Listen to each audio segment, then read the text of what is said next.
All right, thank you all for being here today for our February community engagement event for our 2021-2022 Resilient Needs and Actions webinar series. My name is Carson McPherson-Krutsky, and I'm the Community Engagement Coordinator and co-founder of the Hazard and Climate Resilience Institute. And we're so excited to also have Lance Davison here co-hosting this event with the Keystone Concept. And today we're going to be talking about using nature-based solutions for hazards and climate change in Idaho and elsewhere. And before I start, I'm going to give a little introduction and some term definitions, and then we're going to turn it over to the panelists to introduce themselves. Then we're going to have about a 30-minute facilitated discussion, and then that will be followed by about 15 minutes of open question and answer. And let me just make sure everyone's allowed to get in here. All right. So first, I want to start by acknowledging that here in Idaho, we are on the traditional lands of the Shoshone-Bannock, the Shoshone-Paiute, the Coeur d'Alene, the Kootenai, and the Nez Perce tribes. And as an institute who thinks about community resilience, I think this knowledge compels me to learn more about these tribes and their regional efforts and practices. As a people who've lived in this region for many generations, their resilience is really evident. I think there's a lot that we have to learn from them. So I'd encourage you to go to their websites and learn more about the activities that they're doing. Additionally, this month is Black History Month, and I wanted to just highlight one local organization who's doing a lot of work around that this month in building community resilience, which is Inclusive Idaho, and they have different events going on throughout the month, so I'd also encourage you to check out their information and see if you want to get involved. All right, so today the goals of these panels throughout these sessions have really been to connect researchers, students, practitioners, and members of the public across disciplines and sectors to learn more about ongoing community resilience projects and organizations, and find out how university researchers and students can support some of these amazing local efforts that are happening and help support information needs. And then finally, and importantly, one of the goals is to consider what are the actions that we can all take moving forward to start building community resilience. And I know there's a lot of ways to define this term, so I thought it'd be helpful to give our definition, which is that community resilience refers to the capacity of a community or region to adapt to change and thrive despite the chronic stresses like access to resources or climate change and acute shocks like flooding or wildfire that they may experience. Additionally, today we're talking about nature-based solutions, and that can be a little bit of a jargony term. So here we're defining that as practices that use nature to address societal issues and increase biodiversity and resiliency. And our panelists, I'm sure, can help us expand on that definition and give us some more examples of what we mean. But I wanted to just include a couple examples here where you're either continuing to keep these natural resources that we have, like natural wetlands that are providing services to us, as well as even maybe constructing some wetlands that can also help in mitigating hazards or other things. So I now want to introduce Lance Davison, who is the principal consultant of the Keystone Concept and director of the Treasure Valley Canopy Network, and will be co-facilitating this event. And he's also an HCRI board member. So I will turn it over to Lance now. Thank you very much, Carson, and welcome everybody. It looks like we have about 35 people in the audience from all over Idaho and other parts of the country. So I'm really excited to be a part of this conversation today. We talk in the work that I do a lot about nature-based solutions and how can we build more healthy and resilient cities. And so our panelists today include three good friends that I've worked with from across the country. And I'll let them introduce themselves a little bit more, but I'll start out with a very brief introduction. Bass Hargrove is the policy representative with the Nature Conservancy. Bass and the Nature Conservancy are contributing members of the Treasure Valley Canopy Network, and they are doing pretty amazing work in nature-based solutions, not only within cities, but across our landscapes and in our farming and rural country. So Bass will talk a little bit more about that. Brittany Wong with Natural Areas Conservancy. She manages open spaces around New York City and has some pretty fascinating programs that actually are expanding networks across the country as well. So we're excited to have Brittany with us today. And finally, Catherine Burgess, VP of Land Use and Development with Smart Growth America. I was able to work with Catherine on a similar nature-based solutions presentation was she was with Urban Land Institute in Boise. This would have been pre-pandemic. So if you're involved with ULI, you might have met Catherine at that time, and now she is working with Smart Growth America. So thank you all three for joining us. I think this will be a great conversation with everybody here today. I will first let Bass tell us a little bit more about himself. All right, thanks, Lance. Yeah, so I work for the Nature Conservancy, and we're one of the world's largest conservation organizations. We're in all 50 states and I think up to like 70 countries now, but we've been working in Idaho for over 50 years. I've been with TNC out of our Boise office for about 20 years. And I just say that, climate change affects everything we do. And nowadays it's a lens for all of our work. We need to increase resilience for humans and for plants and animals. And some of the work that we're doing is really right in that wheelhouse. For example, we're working with farmers across Snake River Plain in regenerative agriculture, building soil health. And we're also working in Idaho's forests to make them more resilient and to prevent some of the catastrophic wildfires that could be coming down the pike from climate change. So, Lance, how much do you want to? I think that's a good start. I think that's a good start. Awesome. I think what a lot of people don't realize is the work that you do in agriculture as well. So we'll touch on a lot of those pieces. So thank you very much, Bass. Yep. And we'll kick it to Brittany. Thanks, Lance. Thank you so much for having me and for hosting this panel. It's really an honor to join. My name is Brittany Wong. I'm a conservation science project manager for the Natural Areas Conservancy, as Lance mentioned, and I'm coming to you live from Brooklyn, New York. The Natural Areas Conservancy's work focuses on conducting research, recommending management strategies, providing advocacy support for the 20,000 acres, that's 20,000 of forest, wetland, and grasslands in the 5 boroughs of New York City. As Lance mentioned, we also coordinate a network of professionals who work in forested natural areas in cities across the country that is titled the Forested Cities Network. When I started working on the network, I was very surprised to learn that natural areas account for about 2/3 of all urban parkland across the United States. So there's a lot of it out there. It's very prevalent.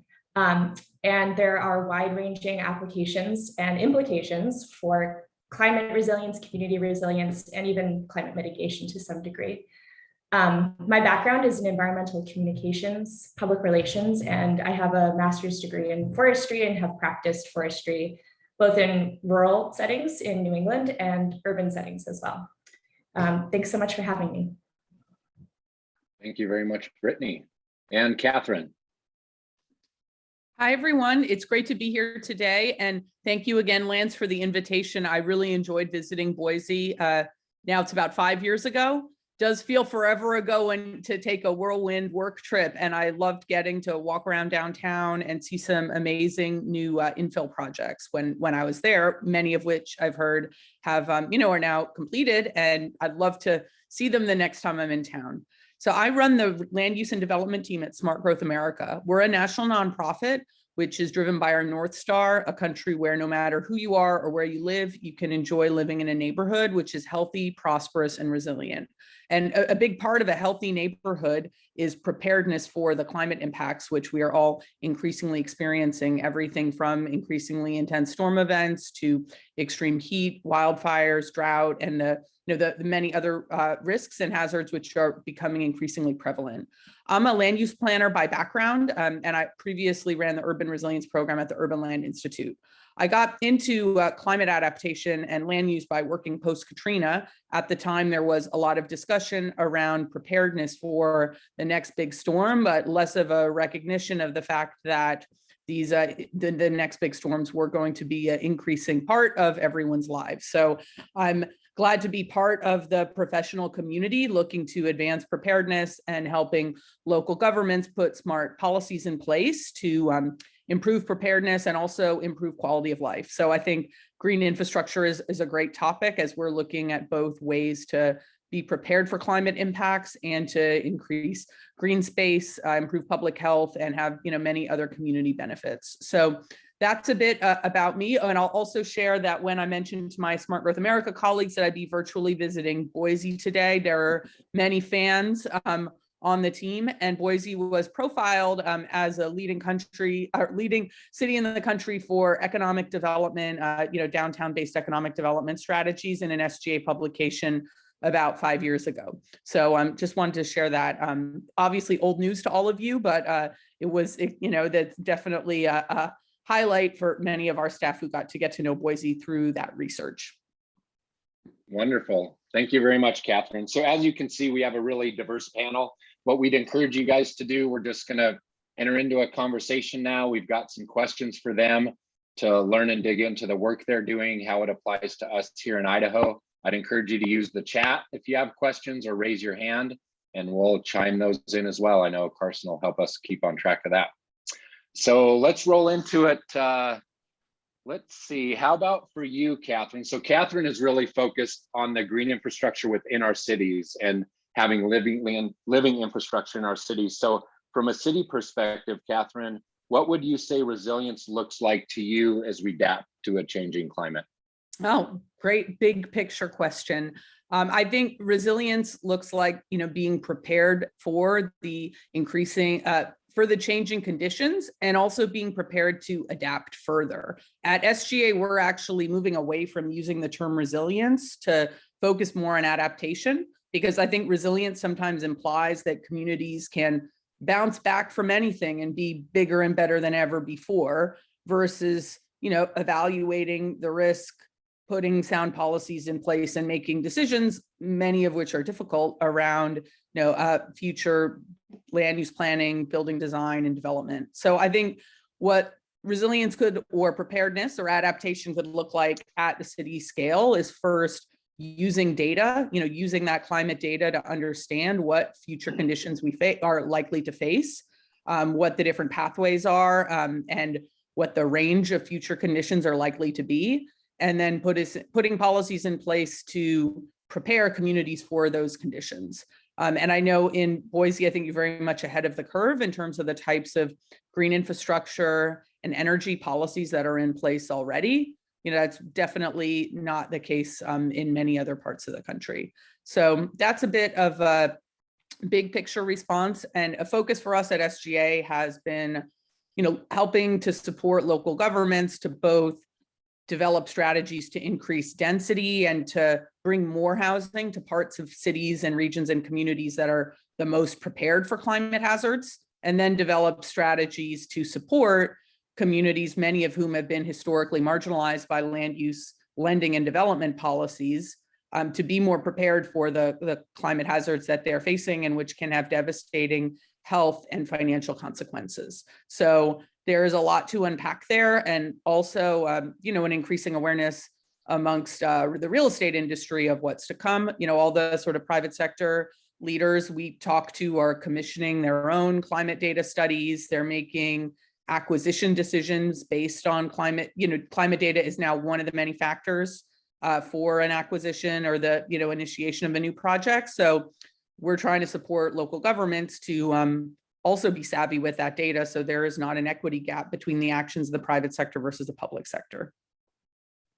That's good stuff, Catherine. And you made me think of some of the focused work that we've done in the Treasure Valley around that. So I put an urban heat map that we use. So there is so much great data out of there. Some other things, there is, for example, a tree equity score that you all can use in larger cities to focus on where you plant trees where they're needed most for equity. So yes, you're right. There's a ton of data out there to help us inform what we do and where we do it. Thank you. Now, before you move on to, I'll jump in and say, in preparing for this panel, I was excited to see the climate risk assessment for Boise that's really easily accessible online and really clear. That information is not always so publicly available. So just wanted to give a shout out for that. And also I'll take a look at the tree equity tool. At SGA, we've done some city-facing work looking at the equity implications of tree planting campaigns and policies. One interesting thing which hadn't really occurred to me until we were connecting with folks in New York who had made really ambitious tree planting policies, maybe we'll be hearing more from you on this, Brittany, was looking at the equity implications of working with corporate partners and volunteers. And there is a previous New York partnership where, all these corporate volunteers are coming in and doing the planting. And therefore, if you look, the plantings end up happening in locations that are transit accessible or locations which are great for the volunteers to go to on a weekend. And just looking, at the potential equity impacts even of the process to get that increased tree canopy. So, yeah, and I'll keep adding resources. And we also started a list of resources that we'll follow up with you all from all of our speakers as well. So Bass, how about you, maybe if you don't mind focusing kind of on what you're doing in the ag sector around what resilience means to you and how you're addressing that through your work? Sure. So in 2018, we started a program in Idaho that we call Healthy Soils, Resilient Waters. And so one of the main focuses of that is regenerative agriculture and working directly with farmers to improve soil health.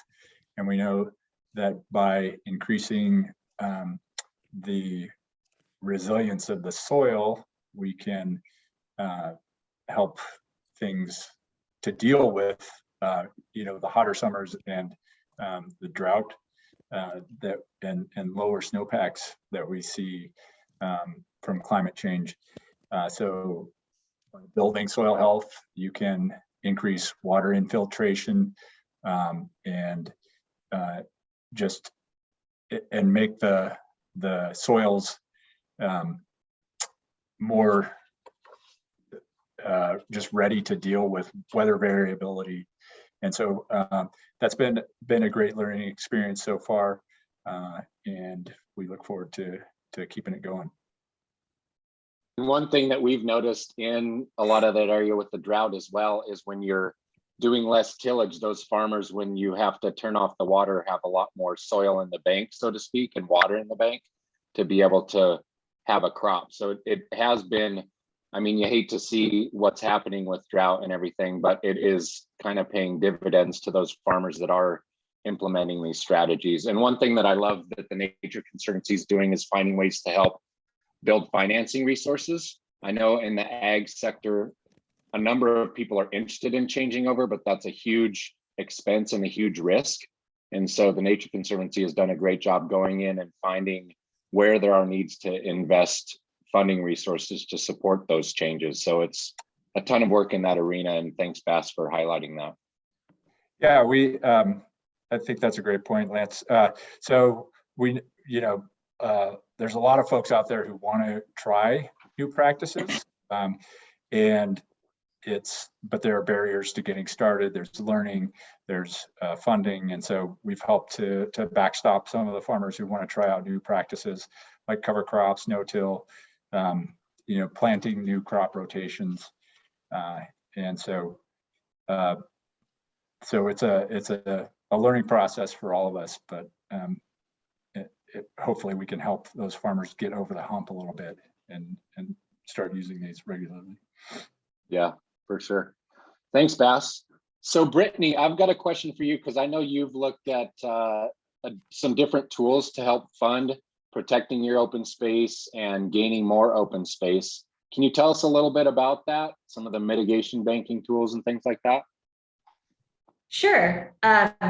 In my role, I've looked into different conservation finance mechanisms, including carbon credits that could be used in city landscapes. I've looked into a forest resilience bond, which is actually sort of playing out right now in a Western landscape.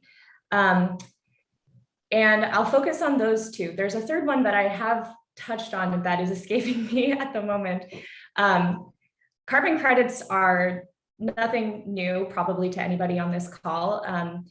Essentially, it's measuring the amount of carbon that is being stored in trees within cities and selling that carbon. And in many ways, it's not that different from other types of forest products. Like you could sell maple syrup from a forest, or you could measure the amount of carbon you have and sell that to a willing buyer. What I found in city landscapes is that carbon credits really work best in a street tree sort of landscape or on private property where you have sort of like a big clump of forest, a forest patch, if you will. And I think it works especially well for land conservancies and land trusts who are actively acquiring new properties. Oftentimes the sale of carbon credits from one project can fund the acquisition of another parcel of land and thus get it under protection and under easement. So that's an interesting pattern I've noticed a couple times, notably in Cleveland, in Ohio, and in a couple other cities across the country as well.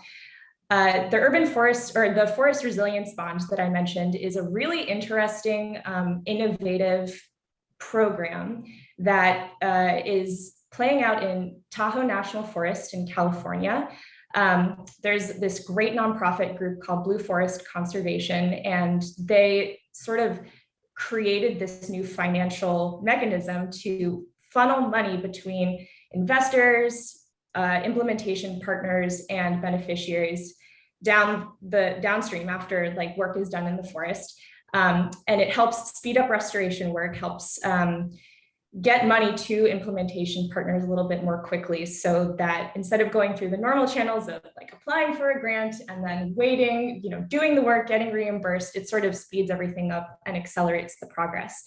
That's relevant to cities because there's a real potential to apply that type of model with some adaptations, of course, to an urban setting. The forest resilience bond that I mentioned is underpinned by the values, the ecosystem benefits that are provided by the Tahoe National Forest to water agencies downstream.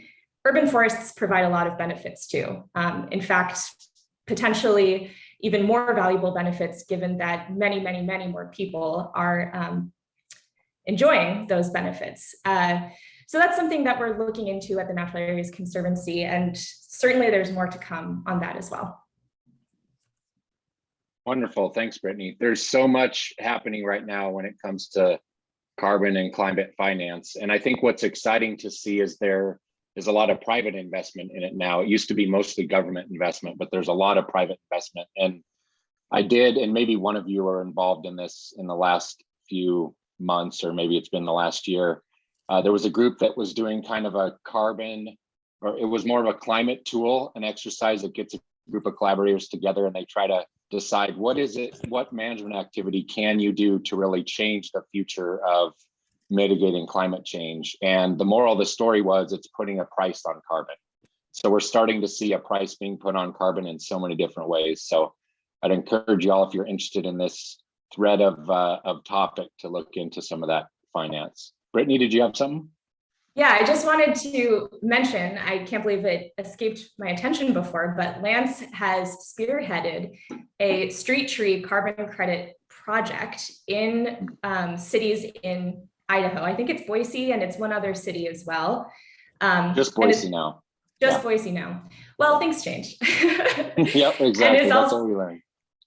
Yeah, so this is happening right now in your city currently. And Lance is also working on an impact certification project, which is another model that sort of takes into account the carbon storage and sequestration benefits that urban trees provide, but accounts for so much more, accounting for human health impacts, equity impacts, and other environmental aspects as well. Thank you, Brittany. Yeah, there's tons of opportunities out there. What would you say, let's go back to you, Bass. What are some of the challenges that you've found getting into this role of playing in the agriculture and forestry realm as far as mitigating the impacts of climate change, building resiliency? What are some challenges that you've experienced? Yeah, so I think there's the physical challenges of what we're seeing from coming down the pike from climate change. And in Idaho, I think the biggies are fire and drought.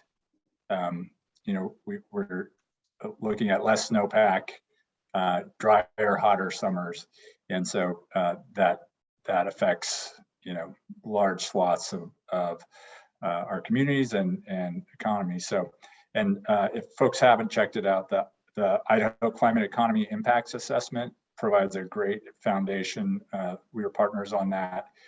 That just got released by the University of Idaho in December. Great foundation for all of this and understanding what we need to be resilient to. And then on the the implementation side, I think we have a lot of the answers. We need more answers, but we have a lot of them, and it's a question of getting to the scale that matters. So, with our ag work, we know that farmers are doing cover crops on tens of thousands of acres in Idaho right now. But in order to have a meaningful impact, we need to get to hundreds of thousands of acres, or even 1 million or so. There's 2.5 million acres of irrigated farm ground in Idaho, and we need to have impacts across a lot of that to store more carbon, to reduce erosion, to improve water quality, all those things. So getting to scale is the biggest challenge, I think, and that's going to take funding, policy, programs, and people coming together to make it happen. Yeah, that's a good point. And I'll put a link in for you all too about we're building an urban wood network that is helping when trees come down in the cities, how can we build those into a circular urban wood economy? And that's exactly it. Getting the people to do that. It sounds simple, but also then scaling up to where you can actually provide dimensional lumber and things like that. So you're exactly right. And yeah, Bass and I've worked on a number of things. The other thing is getting the right stakeholders involved. I think one thing we found, for example, in just planting trees in Idaho forests, the large partners, the Forest Service, the state, those work pretty smoothly, but one of the big needs is on small private forest landowners, and it's hard to get to that sector to help implement that change, but things that we're working on as well. So thank you, Bass. Catherine, what about you in cities? It's been fascinating to see how cities have changed, going from concrete jungles to recognizing the benefits of green infrastructure in their cities, but the challenges I can imagine are immense in making that happen. Oh, of course. And first, I think there are the obvious challenges, relevant to any city policy around determining strategies to fund, this much needed and much desired new infrastructure. One thing which I'll mention, which is kind of a couple levels above that, I think one of the biggest challenges that many communities are facing, and that I hear you are especially facing in Boise, is housing affordability and access crisis. So you're both facing, these increasingly intense climate impacts, potential for health impacts and costs, and there's a housing shortage. And part of the reason there's a housing shortage is you have such a desirable place to live with this great quality of life and the recreational benefits that green infrastructure plays into. So something that I've enjoyed about working at Smart Growth America is we're trying to connect the dots between both the need to deliver new sustainability policies and new strategies for delivering green infrastructure and these other climate adaptation approaches, but also looking at housing as a climate adaptation approach. How can the government support the delivery of affordable housing or higher density housing and maintaining that quality of life and sense of place?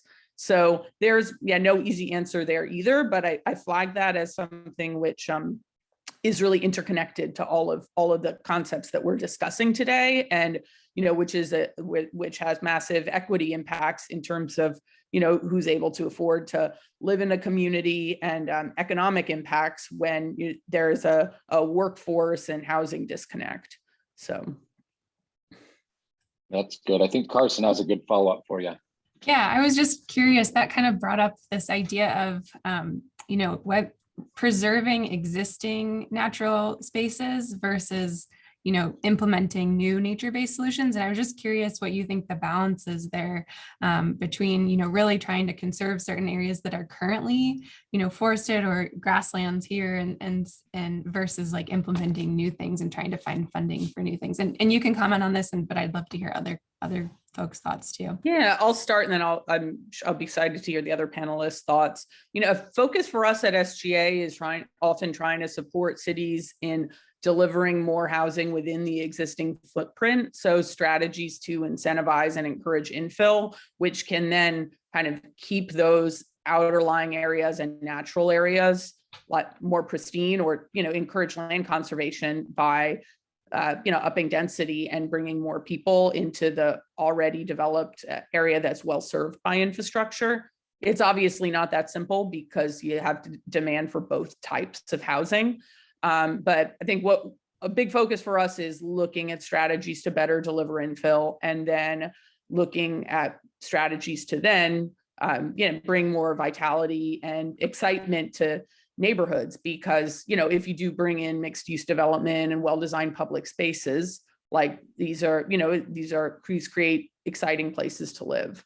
So that's a little bit. And I also think something I enjoyed learning about Boise, and I was there before, is seeing all the you know, the innovative permeable pavement, like the green infrastructure within your downtown urban context. So I think there's a lot that can be done to like bring nature into a urban context, as well as having that recreation and conservation approach too. That's great. Thank you, Catherine. I was going to go to Brittany, and then I've got a question for Bass in the chat. So yeah, thank you so much, Catherine. Those are some great points. And I wanted to build off of something you said even earlier, which was the need for policy to support, you know, these smart housing decisions. And also there is a need for policy to support and protect these natural areas that exist in cities.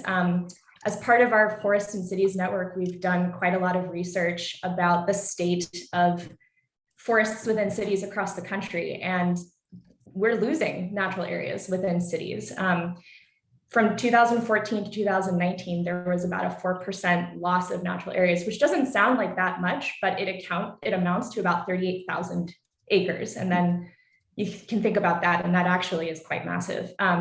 One example from New York City, from my own backyard, about 10 years ago, a coastal natural area was developed into a Toys R Us.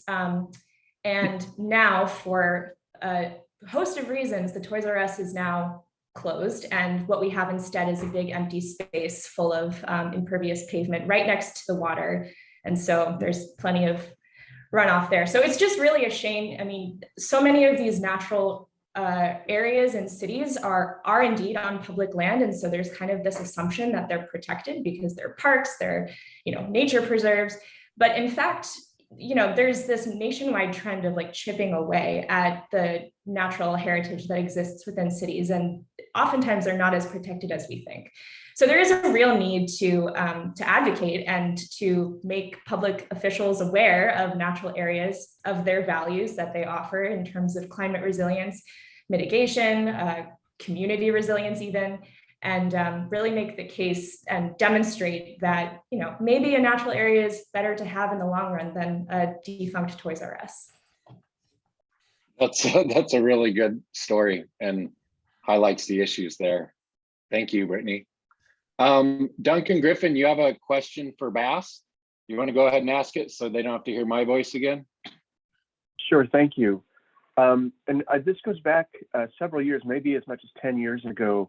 The Nature Conservancy in Washington State did a restoration for the Ellsworth Creek area near Willapa Bay, which involved using selective forestry, employing foresters to remove small trees and restore the forest big trees for shading salmon-bearing streams, which then allows for both maintaining soil carbon and then the potential to use those smaller trees and cross-laminated timber and other modern forestry products to build affordable housing.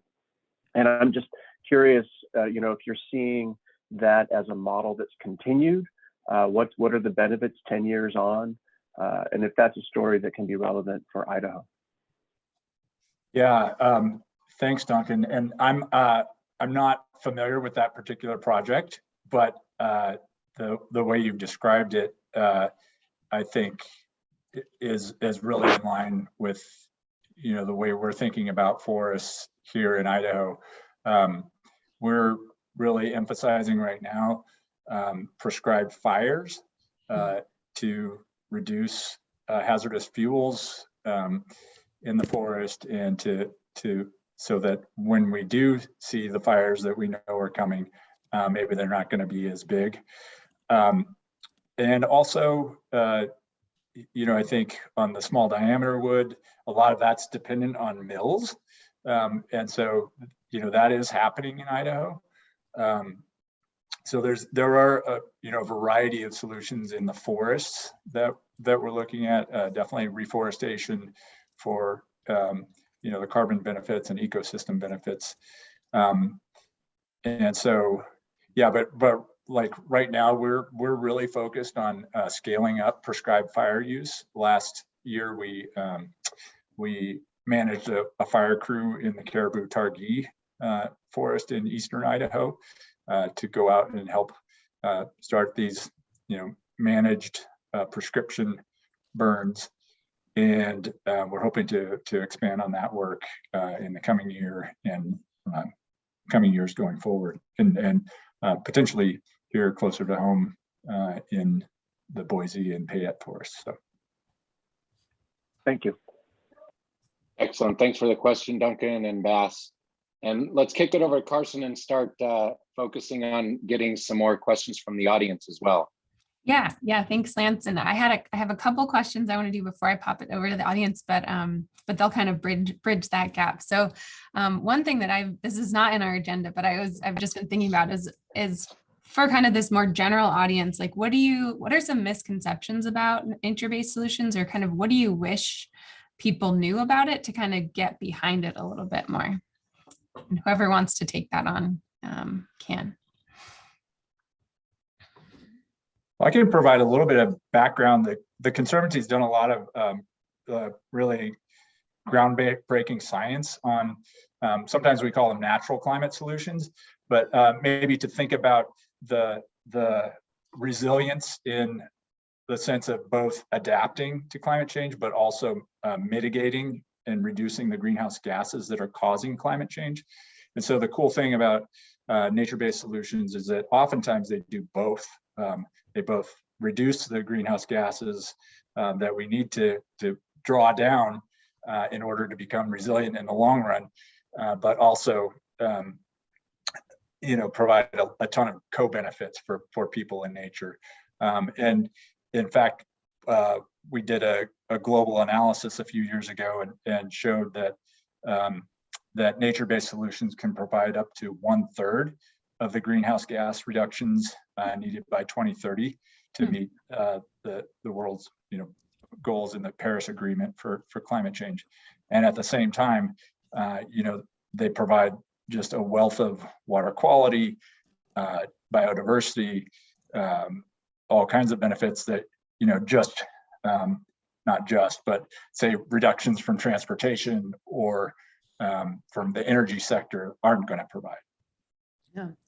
And I'll jump into, I'm going to draw from some past research, which Lance and I were sharing at the events in Boise a few years ago. In my last role at the Urban Land Institute, we did a good amount of return on investment research on green infrastructure in the context of real estate projects. And I think there's often a perception that, green infrastructure just presents a cost, and also that the cost is inevitably going to be carried over to the consumer. Like we get pushback on this, new green infrastructure policy, this will, bring up the cost of delivering the housing, and therefore it'll bring up the cost of housing.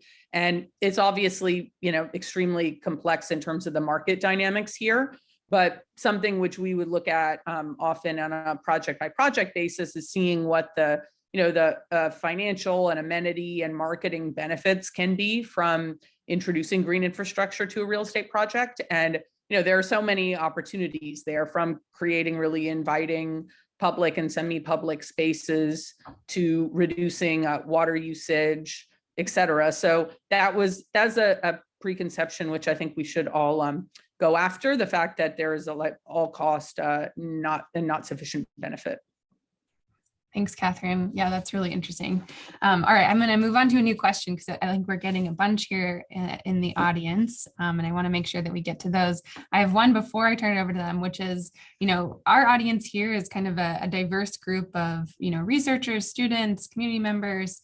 And so I guess I'm curious from kind of the Hazard and Climate Resilience Institute perspective, what do you think the role is of universities in helping collect data, provide reports, going out there to do the information seeking that we need to maybe justify some of these policy changes? So maybe start with Brittany. Do you have any thoughts on that? Sure. Yeah. I have a great example from New York City. We have a close partnership with Yale University, and they provided a lot of capacity and students to help us do this citywide ecological assessment. And that's a data set that has proven to be immensely useful for us in New York City, and actually has inspired many more publications down the line, and in a way inspired this national network of forest practitioners, the Forests and Cities Network. Something that Catherine said earlier that I want to touch on is, natural areas and green infrastructure in cities are often seen as like a cost liability, but actually they provide so many benefits and in some ways cost savings that are not really understood until it's made explicit. Natural areas managers, green infrastructure managers have a lot of work day to day that takes up their time. And it's very difficult to make the time to sit down, draw up a research plan, draw up an experimental design, and go out and really measure the benefits that natural areas like green infrastructure provide, and then translate that into talking points and into language that makes sense to people who are not scientists. So I think there's a huge role for universities to play, and it certainly has helped us quite a bit in New York City. Thanks, Brittany. Yeah, Catherine. An answer from another angle, not even looking at research. Prior to going in the nonprofit sector, I worked in consulting, and universities were always my favorite clients in terms of working on new projects like campus master plans, new facilities, because as knowledge centers, there is that commitment to best practice and to getting out ahead in terms of sustainable design and like piloting new technologies.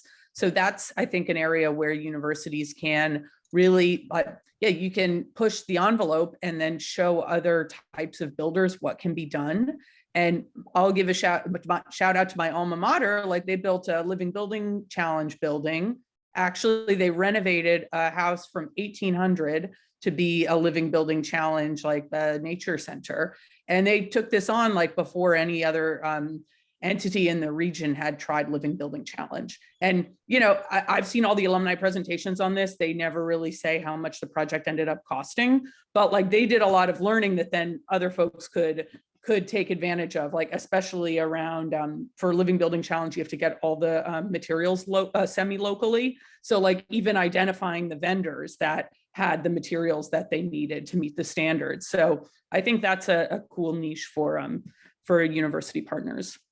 Awesome. Thank you, Catherine. All right, we have a couple questions from the audience. I really want to make sure we get to those. And I'm just going to pop a link in the chat also to a project that students at Boise State are doing or did this last semester and fall semester that was focused in mapping the trees on campus and some of the benefits that were going on. So that's just a little example of what some of the students are doing right now. All right, so let's see. We have a question here from Jen Pierce, which is for Bass. And she says, most fires are burning at high elevations in forests like lodgepole. What do you think that thinning will work, or do you think that thinning will work in forests that are naturally dense and burn in high intensity fires? Jen, do you have any qualifiers on that question? Or Bass, does that make sense? Hi, yeah, I was just, there's that link in the chat to that article that essentially with climate change, the band of really active fires has moved to those higher elevations, which are naturally very dense. And so, what effect do you think thinning might have on those forests that that are not ecologically kind of like our low elevation Ponderosa fire forests, and will that really help to mitigate fires at those high elevations?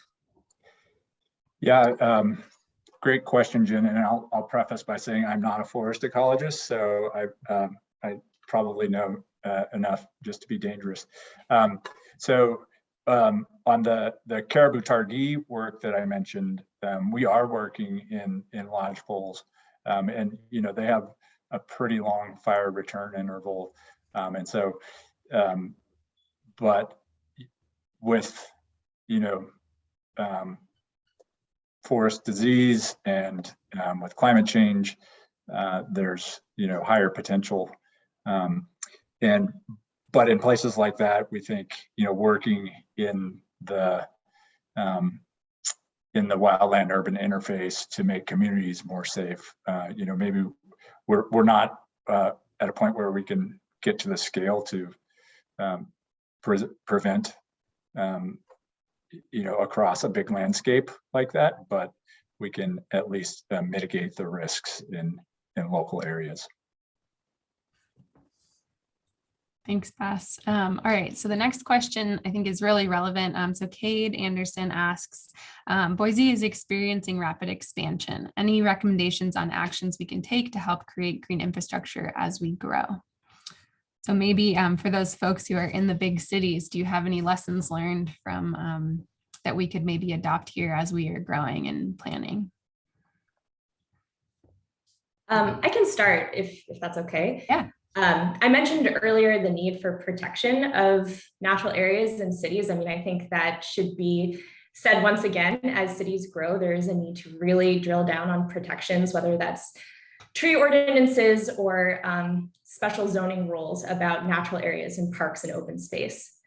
But there's also something to be said for consistent investment and management of natural spaces that already exist. So it is great to add new green infrastructure, but I think there's a sea change happening right now where people are starting to recognize natural areas and parks and cities as critical green infrastructure already.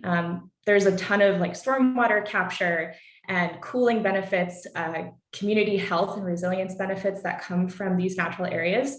And without management, we stand to lose them. I think there's a misconception that natural areas, forests, open spaces will persist the way that they are without a human touch, oh, they're natural systems. They can keep going without human intervention. But the fact is that they're surrounded by an urban matrix, and there are a lot of urban pressures that come from that. In Boise, it's getting hotter, it's getting drier, and that has a serious impact on the natural spaces that are in and near the city. And so without consistent investment and management, there is a real chance that the natural areas that already provide a ton of green infrastructure benefits could change into a state of being that's not as beneficial. Thanks, Brittany. Yeah, Catherine, do you want to chime in? Yeah, I'll do a small follow-up to say, I was impressed by the stormwater management policies in place when I visited Boise a few years ago. And so I think you already have the expectation that new private development will manage its own stormwater, which is not something which is in place everywhere. But I think another tool to keep in mind is, trying to galvanize the momentum from new development to fund future green infrastructure, like above and beyond what you have required. So using tools like TIF or other kind of district scale solutions to use the value generated by new real estate to help fund infrastructure improvements. What is TIF for people? I don't know I'm not familiar with that. Oh, sorry, I'm getting my acronym zone. It's a tax increment financing. Okay. So thank you. Awesome. Those are great. All right, I'm going to move on to the next question. So Coulter Green asks, what are the 1 to 3 key areas that we can focus on to generate beneficial cascading restoration and regeneration, i.e. improving soil health, planting trees, etc.? So what would you say are 1 to 3 key areas? And maybe we can start with Bass. So if you're looking at the carbon mitigation side of things with nature-based solutions. The studies that we've relied on show that probably reforestation and cover crops in Idaho have the most potential overall as sort of pathways for nature-based solutions. If we, and this is sort of not back of the envelope, but not something that we've published, but we think there's potential to mitigate about 3 million metric tons a year of carbon dioxide equivalents in Idaho. That's about 10% of our overall carbon footprint through nature-based solutions. But the caveat to that is the scale question, that we really need to step it up if we're going to reach that potential. Thanks, Bass. Brittany or Catherine, do you have any thoughts on kind of key steps? This is less of my area of expertise, so I'll wait for a future question. Sounds good. Not to sound like a broken record, but I really do think like continued investment and management of the green infrastructure in terms of parks and natural areas and open spaces that we already have in cities is a really important piece of the puzzle. It provides cascading benefits in terms of ecosystem services. And I haven't talked too much about like the social benefits and equity benefits, but I really think that's an important part. Just like the cooling potential that comes from, especially in the East, where we have closed canopy forests within cities, that permeates beyond the footprint of the natural area and into the nearby neighborhoods. And as cities experience more and more intense heat and heat waves, that becomes incredibly important. So yes, just to continue to take care of and invest in the resources we already have has the potential for lots of positive impacts, generations to come. Thanks. Yeah, one thing that I think about here in Boise is we have this really amazing green belt that runs along the Boise River.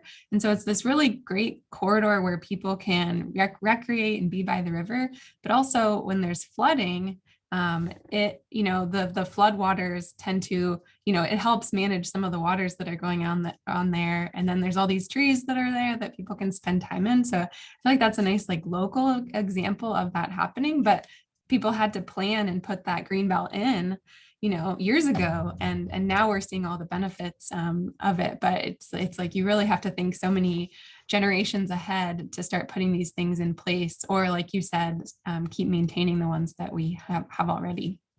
Thank you.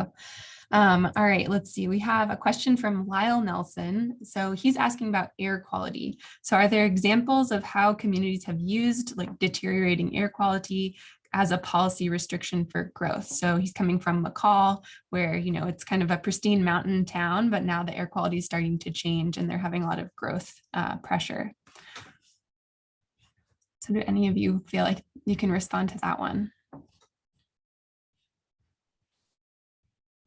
I'll say that I'm not personally familiar with any examples of poor air quality being used as a justification for a growth policy.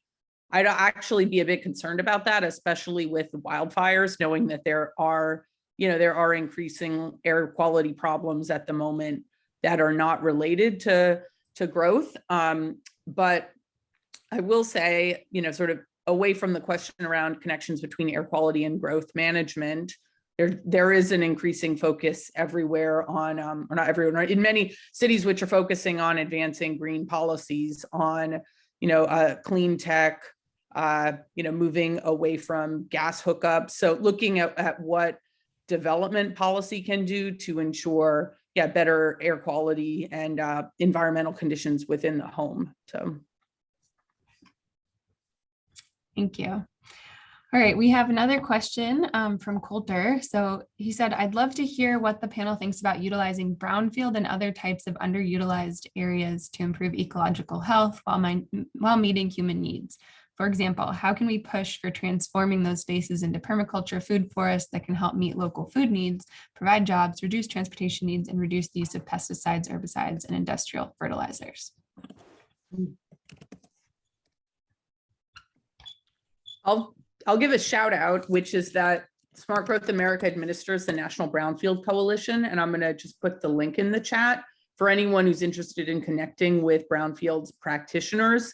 This is a group of private sector folks and also public sector folks who are focused on brownfields, who work together to advance brownfield policy and also to advocate for more funding towards brownfields. And in the infrastructure bill, there is a historic level of funding for brownfields. So it's an exciting time in terms of the opportunity to invest and have that remediation and transformation. So. And what are brownfields for those of us who are not familiar with that term?